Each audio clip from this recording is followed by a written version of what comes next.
Russia কি এবার ইরানেই তৈরি করতে যাচ্ছে শক্তিশালী যুদ্ধবিমান? ইরানের যুদ্ধবিমান প্রকল্পের পেছনে কি চীনেরও হাত আছে? কারণ সম্প্রতি ইরানের প্রেসিডেন্ট মাসুদ পেজেশকিয়ানের সাথে ফোনালাপে রুশ প্রেসিডেন্ট ভ্লাদিমির পুতিন আশ্বস্ত করেছেন যে তেহরানের সাথে কৌশলগত অংশীদারিত্ব চুক্তি এগিয়ে নিতে দৃঢ় প্রতিজ্ঞ মস্কো। এর মাধ্যমে কি বোঝাতে চাইছেন পুতিন? ইরান কি তাহলে রাশিয়ার তৈরি যুদ্ধবিমান দিয়েই নতুন করে বিমান বাহিনী গড়বে? ইসরায়েল কি তাহলে চরম হুমকির মুখে? সাম্প্রতিক সময়ে ইরানের সরকার বিরোধী আন্দোলনে রাশিয়ার তৈরি প্রযুক্তিগত সহায়তা ব্যবহার করেছে আয়াতুল্লাহ আলী খামেনির দেশটি। আন্তর্জাতিক বিভিন্ন সংবাদ মাধ্যমের দাবি, তীব্র আন্দোলনের সময় হঠাৎ করেই ইরান জুড়ে ইন্টারনেট ও মোবাইল নেটওয়ার্ক বন্ধ করে দেয় দেশটির সরকার। এমনকি মার্কিন প্রেসিডেন্ট ডোনাল্ড ট্রাম্পের বন্ধু ইলন মাস্কের মালিকানাধীন স্টারলিং স্যাটেলাইট ইন্টারনেট সেবাও অচল হয়ে পড়ে ইরানে। কারণ হিসেবে সংবাদ মাধ্যমগুলো জানিয়েছে, ইন্টারনেট পুরোপুরি শাটডাউন করতে রাশিয়ার তৈরি জ্যামার ব্যবহার করেছে ইরান, যার মাধ্যমে ইরান জুড়ে স্টারলিংকের ইন্টারনেটের আপলিং ও ডাউনলিং সক্ষমতা প্রায় ৮০% হ্রাস পায়। রাশিয়া ইরানের বন্ধুত্বপূর্ণ এই সম্পর্ক কেবল সংকটের সময় সহযোগিতার মধ্যেই সীমাবদ্ধ নেই। ইরানকে সামরিকভাবে আরও শক্তিশালী করতে দেশটির সাথে বিশেষ একটি চুক্তি করেছে রাশিয়া, এমন তথ্যই প্রকাশ পেয়েছে যুক্তরাজ্য ভিত্তিক সংবাদ মাধ্যম ইরান ইন্টারন্যাশনালে। ২০২৬ থেকে ২০২৮ সালের মাঝেই ইরানের বিমান বাহিনীতে যোগ হবে রাশিয়ার তৈরি ৪৮টি সু-35 মডেলের অত্যাধুনিক যুদ্ধ বিমান। কিন্তু যুক্তরাষ্ট্রের বাণিজ্যিক নিষেধাজ্ঞার মধ্যে কিভাবে ইরানের সাথে এই চুক্তি সম্পাদন করবে রাশিয়া? এ সম্পর্কে সংবাদ মাধ্যম ইরান ইন্টারন্যাশনালের দাবি, বেগতিক পরিস্থিতিতে যুদ্ধবিমান তৈরি করতে ইরানে যাবে রাশিয়ার কারিগরি টিম, যারা ইরানের এভিয়েশন ইন্ডাস্ট্রিজ অর্গানাইজেশনের অধীনেই কাজ করবে।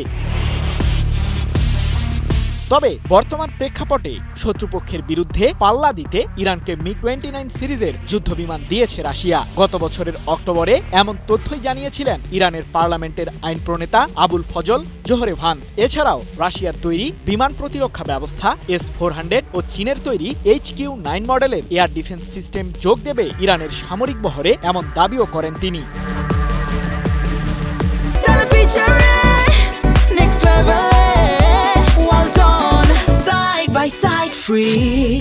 এদিকে ইরানের সাথে ইসরায়েল ও যুক্তরাষ্ট্রের সামরিক উত্তেজনা কমাতে এবার মধ্যস্থতাকারীর ভূমিকায় অবতীর্ণ হয়েছেন রুশ প্রেসিডেন্ট পুতিন। সম্প্রতি ইসরায়েলের প্রধানমন্ত্রী বেনিয়ামিন নেতানিয়াহু ও ইরানের প্রেসিডেন্ট মাসুদ পেজেশকিয়ানের সাথে একই দিনে ফোনালাপ করেছেন পুতিন, যেখানে ইরানকে ঘিরে মধ্যপ্রাচ্য পরিস্থিতির অবনতি ঠেকাতে রাশিয়ার ভূমিকার কথা নিশ্চিত করেছেন পুতিন। এছাড়াও সকল অংশীজনের সাথে ইস্যুটি সমাধানে সংলাপ করতেও প্রস্তুতির বিষয়টি জানিয়েছেন তিনি। যদিও ইরানের প্রেসিডেন্ট মাসুদ পেজেশকিয়ানের সাথে ফোনালাপে ভিন্ন মাত্রা যোগ করেছেন পুতিন। সংকটময় পরিস্থিতি উত্তরণের পাশাপাশি রাশিয়া ইরানের কৌশলগত অংশীদারিত্ব এবং যৌথ অর্থনৈতিক প্রকল্প এগিয়ে নেওয়ার প্রতিশ্রুতি দিয়েছেন রুশ প্রেসিডেন্ট। ২০২৫ সালের জানুয়ারিতে ২০ বছর মেয়াদী একটি কৌশলগত চুক্তি হয় মাসুদ পেজেশকিয়ান ও পুতিনের মাঝে, যার মাধ্যমে আগামী ২০ বছর যাবৎ ইরানকে অর্থনৈতিক ও সামরিক খাতে সহায়তা করবে রাশিয়া। বিশ্ব রাজনীতিতে এবার সরাসরি বিদ্রোহের সুর। যুক্তরাষ্ট্রের প্রেসিডেন্ট ডোনাল্ড ট্রাম্পকে আর তোষামত নয়, রুখে দাঁড়ানোর সময় এসে গেছে। এমনই করা বার্তা দিলেন ন্যাটোর সাবেক মহাসচিব ও ডেনমার্কের সাবেক প্রধানমন্ত্রী আন্ডার্স ফগ রাসমুসেন। গ্রিনল্যান্ড ইস্যুতে ট্রাম্পের আগ্রাসী অবস্থান ইউরোপে কার্যত ঝড় তুলে দিয়েছে। দীর্ঘদিনের মিত্ররা এখন ক্ষুব্ধ, আতঙ্কিত এবং বিভক্ত। এই পরিস্থিতিতে রাসমুসেন বলেছেন, এবার আর নীরব থাকার সুযোগ নেই।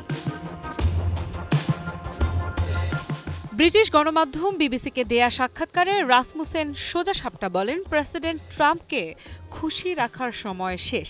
এখন ইউরোপের কাছ থেকে আরও কঠোর প্রতিক্রিয়া প্রত্যাশিত। তার কণ্ঠে ছিল না কোনো কূটনৈতিক রাগঢাক, ছিল স্পষ্ট চ্যালেঞ্জ। রাসমুসেন মনে করেন, ট্রাম্প শুধু শক্তির ভাষা বোঝেন, আর তাই জবাবও দিতে হবে শক্তিতেই। তিনি বলেন, ট্রাম্প যদি ইউরোপের ৮টি দেশের ওপর অতিরিক্ত শুল্ক আরোপ করেন তাহলে ইউরোপকেও পাল্টা শুল্ক আরোপ করতে হবে, কারণ ট্রাম্প কেবল কঠোরতা আর দৃঢ়তাকেই সম্মান করেন। কিন্তু সবচেয়ে বিস্ফোরক মন্তব্যটি আসে গ্রিনল্যান্ড প্রসঙ্গে। রাসমুসেন সতর্ক করে দেন, ট্রাম্প যদি গ্রিনল্যান্ড দখলের হুমকি বাস্তবায়ন করেন তাহলে ন্যাটোর অস্তিত্বই প্রশ্নের মুখে পড়বে। তার ভাষায়, এটা হলে ন্যাটো আর টিকে থাকতে পারবে না। এই বক্তব্য শুধু সমালোচনা নয়, এটি সরাসরি সতর্ক সংকেত। গ্রিনল্যান্ড ডেনমার্কের অধিভুক্ত একটি স্বায়ত্তশাসিত অঞ্চল, কিন্তু ট্রাম্প প্রকাশ্যেই ঘোষণা দিয়েছেন তিনি যে কোনো উপায়ে গ্রিনল্যান্ড দখল করবেন। কূটনীতি, অর্থনীতি কিংবা শক্তি, সব পথই তার জন্য খোলা। এতেই ইউরোপে আতঙ্ক।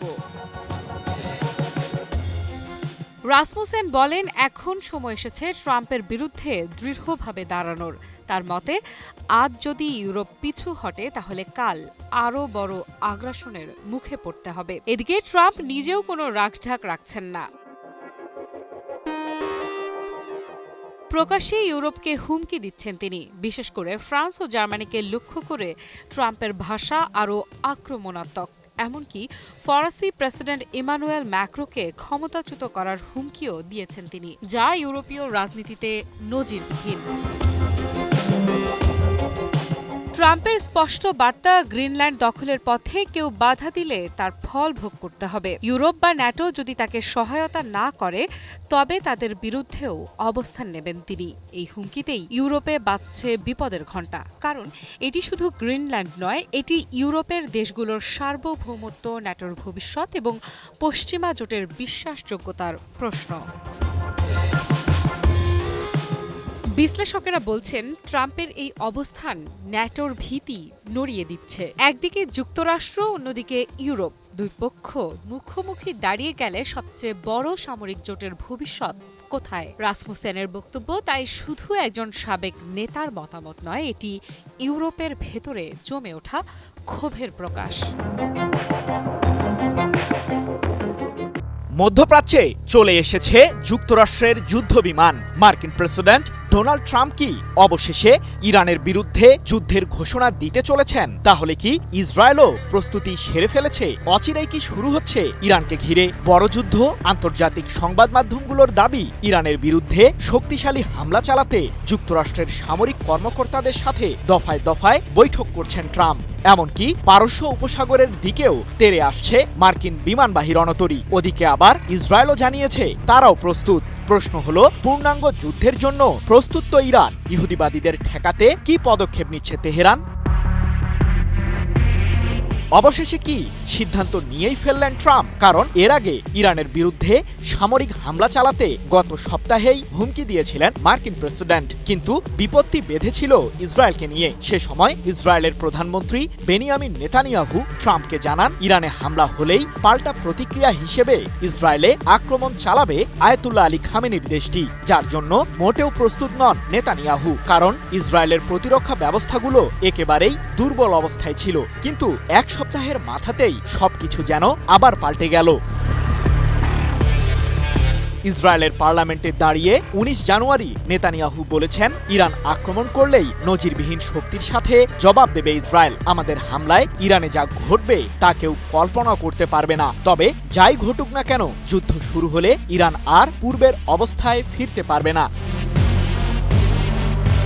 ইসরায়েলের প্রধানমন্ত্রীর এমন আগ্রাসী হুঁশিয়ারির পরই নিজেদের প্রস্তুতির কথা জানিয়েছে দেশটির সামরিক বাহিনী। ইরানের বিরুদ্ধে আকস্মিক যুদ্ধের জন্য প্রস্তুত ইসরায়েল, এমনটি জানিয়ে দেশটির প্রতিরক্ষা বাহিনীর প্রধান লেফটেন্যান্ট জেনারেল ইয়াল জামির বলেন, আমাদের দেশের ক্ষতি করতে যে কোনো প্রচেষ্টার বিরুদ্ধে ইসরায়েল আক্রমণাত্মক সক্ষমতা অর্জন করেছে। এছাড়াও ইসরায়েলের প্রতিরক্ষা বাহিনী আইডিএফ একটি আকস্মিক যুদ্ধের জন্য প্রস্তুতি নিচ্ছে। তবে কি ইসরায়েলের কাছে গ্রিন সিগন্যাল পেয়েই ইরানের বিরুদ্ধে ব্যবস্থা নিতে চলেছে যুক্তরাষ্ট্র?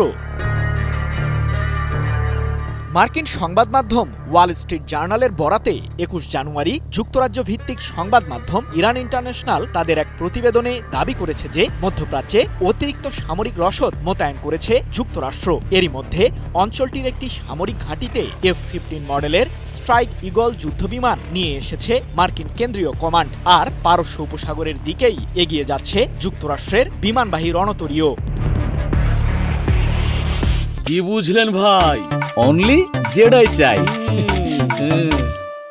শুধু তাই নয়, ইরানের বিরুদ্ধে সামরিক অভিযান চালাতে ট্রাম্প তার উপদেষ্টাদের রাজি করানো নিয়ে ব্যস্ত সময় পার করছেন বলেও জানিয়েছে সংবাদ মাধ্যম ইরান ইন্টারন্যাশনাল। যদিও সম্প্রতি ট্রাম্পের বিরুদ্ধে ভয়ঙ্কর অভিযোগ এনেছেন ইরানের প্রেসিডেন্ট মাসুদ পেজেশকিয়ান। যুক্তরাষ্ট্রের শাসক ইরানের সর্বোচ্চ ধর্মীয় নেতা আয়াতুল্লাহ আলী খামেনিকে হত্যার ষড়যন্ত্র করছে, এমনটি জানিয়ে মাসুদ পেজেশকিয়ান বলেছেন, আমাদের দেশের মহান নেতার উপর আক্রমণ অর্থ ইরানি জাতির সাথে পূর্ণাঙ্গ যুদ্ধের সমতুল্য। তাহলে কি খামেনিকেই টার্গেটে রেখেছে যুক্তরাষ্ট্রের সামরিক বাহিনী? এ প্রসঙ্গে এখন পর্যন্ত নিশ্চিত হওয়া না গেলেও সংবাদ মাধ্যম ইরান ইন্টারন্যাশনালের দাবি, আয়াতুল্লাহ আলী খামেনির দেশটির বিরুদ্ধে জোরদার হামলার পরিকল্পনা করেছে যুক্তরাষ্ট্র।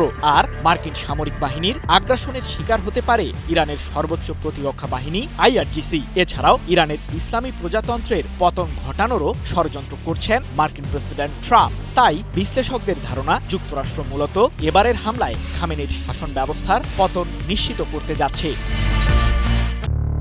এবার মধ্যপ্রাচ্যের খুব কাছাকাছি যখন যুক্তরাষ্ট্রের রণতরী, ঠিক তখনই পাল্টা হামলার হুঁশিয়ারি এলো ইরানের কাছ থেকে। একদিকে মার্কিন রণতরী এগোচ্ছে, অন্যদিকে ইরানের হুঁশিয়ারি এইবার আর সতর্কতা নয়। তাহলে এবার কি আচমকা হামলা করবে ইরান? এমনই ইঙ্গিত দিতে চাইছে দেশটি। যুক্তরাষ্ট্র ও ইরানের মধ্যে চলমান উত্তেজনা এখন এক চরম পর্যায়ে পৌঁছেছে, যেখানে উভয় পক্ষই একে অপরকে ধ্বংস করে দেওয়ার প্রকাশ্য হুমকি দিচ্ছে। ওয়াশিংটন তাদের বিমানবাহী রণতরী মধ্যপ্রাচ্যের দিকে সরিয়ে নেওয়ার প্রেক্ষাপটে তেহরান সতর্ক করে বলেছে, নতুন করে কোনো আক্রমণ করা হলে তারা হাতে থাকা সবটুকু শক্তি দিয়েই পাল্টা আঘাত হানবে। ২১ জানুয়ারি দ্য ওয়াল স্ট্রিট জার্নালে প্রকাশিত এক নিবন্ধে ইরানের পররাষ্ট্রমন্ত্রী আব্বাস আরাগচি স্পষ্টভাবে জানিয়েছেন, এটি কোনো নিছক হুমকি নয়, বরং বাস্তব সত্য। তিনি উল্লেখ করেন, একটি সর্বাত্মক সংঘাত অত্যন্ত ভয়াবহ হবে এবং তা ইসরায়েল বা তাদের মিত্রদের দেওয়া কাল্পনিক সময়সীমার চেয়ে অনেক বেশি দীর্ঘস্থায়ী হবে। আরাগচির মতে, এমন যুদ্ধ কেবল মধ্যপ্রাচ্য নয়, বরং গোটা বিশ্বের সাধারণ মানুষের উপর মারাত্মক প্রভাব ফেলবে। ইরানি পররাষ্ট্রমন্ত্রীর এই কড়া বার্তা মূলত মার্কিন প্রেসিডেন্ট ডোনাল্ড ট্রাম্পের সাম্প্রতিক হুমকির প্রতিক্রিয়ায় এসেছে। এর আগের দিন নিউজ নেশনে দেওয়া এক সাক্ষাৎকারে ট্রাম্প পুনরায় হুঁশিয়ারি দেন যে ইরান যদি তাকে হত্যার চেষ্টা করে তবে দেশকে পৃথিবীর বুক থেকে মুছে ফেলা হবে। ট্রাম্পের এই অনমনীয় অবস্থানের জবাবে ইরানের শীর্ষ সামরিক কর্মকর্তা আবুল ফাজল শেকারচি জানিয়েছেন, তাদের সর্বোচ্চ ধর্মীয় নেতার ওপর কোনো ধরনের আঘাত আসার সামান্যতম ইঙ্গিত পাওয়া গেলে তারা কেবল আক্রমণকারীর হাত কেটে দেবেন না, বরং পুরো অঞ্চলে মার্কিনদের জন্য কোনো নিরাপদ আশ্রয় অবশিষ্ট রাখবেন না। এই পাল্টাপাল্টি বাকযুদ্ধ মধ্যপ্রাচ্যের দেশগুলো, বিশেষ করে পারস্য উপসাগরীয় দেশগুলোর মধ্যে গভীর উদ্বেগ তৈরি করেছে এবং তারা ট্রাম্পকে হামলা না করার জন্য কূটনৈতিকভাবে চাপ দিচ্ছে।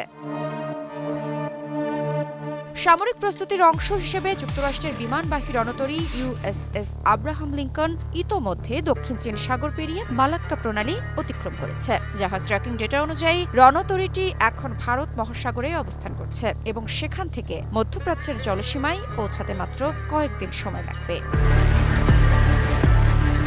যদিও মার্কিন প্রতিরক্ষা কর্মকর্তারা এই রণতরী মোতায়েনের সুনির্দিষ্ট গন্তব্য নিয়ে মন্তব্য করেন, তবে ভারত মহাসাগরে এর উপস্থিতি তেহরানের জন্য একটি বড় সংকেত হিসেবে দেখা হচ্ছে। এর আগে গত সপ্তাহে সম্ভাব্য মার্কিন হামলার আশঙ্কায় ইরান তাদের আকাশসীমা বন্ধ করে দিয়েছিল, যা যুদ্ধের প্রস্তুতি হিসেবেই ধরা হচ্ছে। ইরান ইস্যুতে চাপে পড়ে রাশিয়ার শরণাপন্ন হচ্ছে ট্রাম্প প্রশাসন। মধ্যপ্রাচ্যে যখন ইরান যুক্তরাষ্ট্র উত্তেজনা বারুদের স্তূপে দাঁড়িয়ে, যখন ওয়াশিংটনের যুদ্ধজাহাজ এগোচ্ছে আর তেহরান দিচ্ছে পাল্টা হুঁশিয়ারি, ঠিক সেই মুহূর্তে হঠাৎ করেই মস্কোর দিকে ঝুঁকলেন মার্কিন প্রেসিডেন্ট ডোনাল্ড ট্রাম্প। প্রশ্ন উঠছে, ইরান ইস্যুতে কি চাপে পড়েছে যুক্তরাষ্ট্র? সেই চাপ সামলাতেই কি পুতিনের শরণাপন্ন হচ্ছে ট্রাম্প প্রশাসন, নাকি ইউক্রেন যুদ্ধ থামাতে নতুন কোনো ডিল করতে চলেছে ক্রেমলিনে? এই প্রশ্নগুলোর উত্তর লুকিয়ে আছে পুতিন উইটকফের বৈঠকে। রাশিয়ার প্রেসিডেন্ট ভ্লাদিমির পুতিন বৈঠকে বসছেন মার্কিন প্রেসিডেন্ট ডোনাল্ড ট্রাম্পের বিশেষ দূত স্টিভ উইটকফ এবং মার্কিন প্রভাবশালী ব্যবসায়ী ও ট্রাম্পের ঘনিষ্ঠ জ্যারেড কুশনারের সঙ্গে।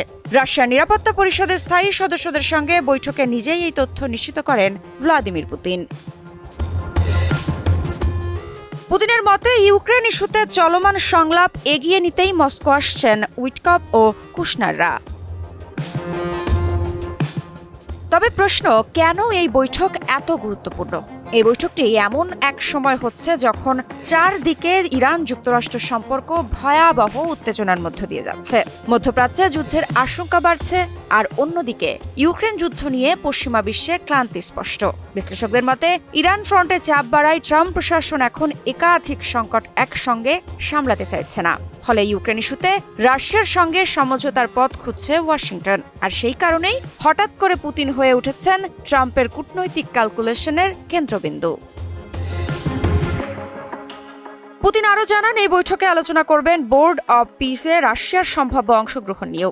তবে এই বোর্ডে পুতিনকে যোগ দেওয়ার আমন্ত্রণ জানিয়েছেন স্বয়ং প্রেসিডেন্ট ট্রাম্প, যা স্পষ্টভাবে ইঙ্গিত দেয় ওয়াশিংটন এখন সংঘাতের বদলে ডিল ও কূটনীতির পথে হাঁটতে চাইছে। এই বৈঠকটি কোনো বিচ্ছিন্ন ঘটনা নয়। এর আগেই 20 জানুয়ারি বিশ্ব অর্থনৈতিক ফোরামের ফাঁকে ডাভোসে উইটকফ ও কুশনার বৈঠক করেন রুশ প্রেসিডেন্টের বিশেষ প্রতিনিধি কিরিল দিমিত্রিয়েভের সঙ্গে। 2 ঘন্টারও বেশি সময় ধরে চলে সেই বন্ধ দরজার আলোচনা, যাকে উইটকফ নিজেই বর্ণনা করেছিল খুবই ইতিবাচক হিসেবে। সব মিলিয়ে এখন প্রশ্ন, ইরানকে সামলাতে গিয়ে কি ইউক্রেনের ছাড় দিতে প্রস্তুত যুক্তরাষ্ট্র? পুতিন কি আবারও হয়ে উঠছেন বৈশ্বিক ক্ষমতার কেন্দ্র? আর এই বৈঠক কি ইউক্রেন যুদ্ধের মোড় ঘুরিয়ে দেবে? উত্তর মিলবে খুব শীঘ্রই। তবে কি আবারও বাজছে যুদ্ধের সাইরেন? যুক্তরাষ্ট্রের প্রেসিডেন্ট ডোনাল্ড ট্রাম্পের এক বক্তব্যে কেঁপে উঠেছে মধ্যপ্রাচ্য, আর দম বন্ধ করা উত্তেজনায় তাকিয়ে আছে গোটা বিশ্ব। ইরানকে সরাসরি পৃথিবী থেকে মুছে ফেলার হুমকি দিয়েছেন ট্রাম্প। কোনো কূটনৈতিক ঘোর প্যাচ নয়, শব্দচয়নেও রাখেননি কোনো সংযম। তার ভাষায়, আমার সঙ্গে যদি কিছু ঘটে তাহলে ইরান থাকবে না মানচিত্রেও। সম্প্রতি নিউজ ন্যাশনের জনপ্রিয় অনুষ্ঠান কেটি প্যাভলেজ টুনাইটে ট্রাম্প যেন ঘি ঢেলে দেন আগুনে। তিনি বলেন, ইরানের যুদ্ধের চিন্তা করা উচিত নয়, কারণ তিনি আগেই নির্দেশ দিয়ে রেখেছেন তার জীবন হুমকির মুখে পড়লে প্রতিক্রিয়া হবে ভয়াবহ। এই হুমকির পেছনে রয়েছে রক্তাক্ত ইতিহাস। ট্রাম্প জানান, 2024 সালের নির্বাচনী প্রচারণার সময় বাইডেন প্রশাসনের গোয়েন্দারা তাকে সতর্ক করেছিলেন ইরান তার হত্যার পরিকল্পনা করতে পারে। আর সেই পরিকল্পনার শিকড় গিয়ে ঠেকেছে 2020 সালে। ইরানের শীর্ষ সামরিক কর্মকর্তা Quds force commander general Qasem Soleimani ট্রাম্পের প্রথম মেয়াদে যুক্তরাষ্ট্রের ড্রোন হামলায় নিহত হন। তেহরানের চোখে এটি ছিল সরাসরি অপমান আর প্রতিশোধের অঙ্গীকার। ট্রাম্প অভিযোগ করেন, প্রেসিডেন্ট জো বাইডেন এই হুমকির বিষয়টি প্রকাশ্যে আনেননি। তিনি বলেন, এমন পরিস্থিতিতে সাবেক ও বর্তমান প্রেসিডেন্টদের একে অপরকে রক্ষা করা উচিত, কিন্তু এবার আর চুপ থাকবেন না তিনি। তার কণ্ঠে আবারও সেই একই বার্তা, যদি কিছু ঘটে যায় তাহলে ইরান নিশ্চিহ্ন হবে। কোনো সতর্কতা নয়, কোনো যদি কিন্তু নয়, সরাসরি ধ্বংসের ঘোষণা। হিরন আরও মিনারেল ওয়াটার মাত্র 50 পয়সায় প্রতি লিটার। দ্বিতীয় দফায় যুক্তরাষ্ট্রের প্রেসিডেন্ট হিসেবে দায়িত্ব নেওয়ার পরপরই ট্রাম্প ইরানের বিরুদ্ধে সর্বোচ্চ চাপ প্রয়োগের নীতিতে সই করেন। কূটনৈতিক দরজা খোলা রাখার কথা বললেও তার বক্তব্যে স্পষ্ট ধৈর্যের সীমা ফুরিয়ে আসছে। ট্রাম্প বলেন, এটা আমার ব্যক্তিগত বিষয় নয়, তারা এমন কিছুই করেনি বলেই আজও বেঁচে আছে, করলে কিছুই অবশিষ্ট থাকত না। এই আগ্রাসী ভাষার মধ্যেই আরেকটি বিস্ফোরক ইস্যু সামনে আনেন ট্রাম্প, ইরানের টানা সরকার বিরোধী বিক্ষোভ। নিরাপত্তা বাহিনীর সঙ্গে সংঘর্ষে নিহত 3300-র বেশি মানুষ। এই মৃত্যু শুধু পরিসংখ্যান নয়, ট্রাম্পের চোখে এটি সামরিক পদক্ষেপের সম্ভাব্য অজুহাত। তিনি হুঁশিয়ারি দেন, বিক্ষোভকারীদের মৃত্যুদণ্ড কার্যকর করা হলে যুক্তরাষ্ট্র সামরিক ব্যবস্থা নিতে পারে। যদিও আপাতত এসব হত্যাকাণ্ড থেমে আছে বলে তাকে জানানো হয়েছে, এই বক্তব্যে পরিস্থিতি আরও উত্তপ্ত হয়ে ওঠে। পাল্টা জবাব আসে তেহরান থেকে। ইরানের সর্বোচ্চ ধর্মীয় নেতা আয়াতুল্লাহ আলী খামেনি সামাজিক যোগাযোগ মাধ্যম এক্সে একের পর এক পোস্টে যুক্তরাষ্ট্রের বিরুদ্ধে তীব্র অভিযোগ তোলেন। তিনি বলেন, যুক্তরাষ্ট্র ইরানকে গ্রাস করতে চায়, সরকার উৎখাতের ষড়যন্ত্র করছে। খামেনির ভাষায়, ইরান যুদ্ধ চায় না, কিন্তু দেশের ভেতরের অপরাধী হোক বা আন্তর্জাতিক শক্তি, কাউকেই ছাড় দেয়া হবে না। একদিকে ট্রাম্পের ধ্বংসের হুমকি, অন্যদিকে খামেনির প্রতিরোধের ঘোষণা। এই মুখোমুখি অবস্থান কি কেবল কথার লড়াই, নাকি এটি কোনো বড় সংঘাতের সুর?